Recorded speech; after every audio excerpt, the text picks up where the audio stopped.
iimbestigahan ang sarili. Ito ang pamagat ng Filipino Star Opinion na may petsang October 21, 2024. Sa nathala nilang editorial, isinasaad na ipagpapatuloy pa rin umano ni Senator Ronald De La Rosa ang pag-iimbestiga sa drug war kahit marami ang bumabatiko sa kanya kabilang ang mga kapwa-senador. Hindi umano siya mapipigilan sapagkat siya ang chairman ng Senate Public Order and Dangerous Drugs Committee. Maaari umano siya magpatawag ng motu proprio investigation ukol sa drug war na isinagawa ng nakaraang Duterte administration. Ayon kay De La Rosa, ididepensa umano niya at ipaglalaban ang kanyang committee sa kabila na maraming bumabatikos dahil self-serving daw. Bigyan daw siya ng pagkakataon na maipakita sa publiko na siya ay parehas at walang anumang itinatago. Gusto lamang daw niya na maipakita ang katotohanan. Kung magsasagawa raw siya ng investigasyon sa war on drugs, ay malaki ang posibilidad na dumalo sa pagdinig si dating President Rodrigo Duterte. Mas magiging komportable umano si Duterte kung ang Senado ang magsasagawa ng investigasyon kaysa sa House Quad Committee. Iimbitahan umano niya ang resource person ng Quad Committee na nag-aakusa sa Duterte administration na ginagamit ang war on drugs para makapaghiganti sa mga kalaban sa politika at ganoon din ang sinasabing reward system sa mga pulis na makakapatay ng drug suspect. Sabi pa ni De La Rosa, iimbitahin din ang tinutulong drug lord sa Visayas na si Kerwin Espinosa na nagsabi sa Quad Committee na iniutos umano niya ito na idawit sa drug trade si dating Senator Laila De Lima at kung hindi susunod ay papatayin daw siya. Malaking posibilidad na mag-attend siya kung kami mag-imbita kasi mas mukhang mas komportable siya dito sa Senado kaysa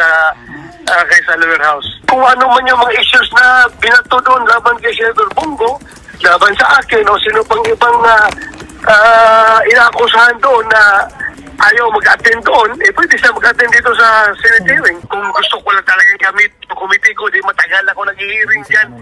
Kaso lang, nahiya rin ako dahil baka sabihin ng tao na self-serving yung ginagawa ko. Delikadisa rin tayo nahiya rin tayo. Pero kung kinakailangan na talaga na i-maintain yung checks and balances, then we have to do it. Marami pang sinabi si De La Rosa ukol sa plano niyang pagsasagawa ng pag-iimbestiga sa war on drugs sa kabila na tinututulan na ito ni Senate President Chis Escudero. Ayon kay Escudero, dapat buong Senado ang mag-iimbestiga at hindi ang komite lang ni De La Rosa. Kahit siyang anggulo tignan hindi maganda ang planong pag-iimbestiga ni De La Rosa sa war on drugs ng dating Duterte administration kung saan siya ang implementer at may katha ng Oplan Tokhang.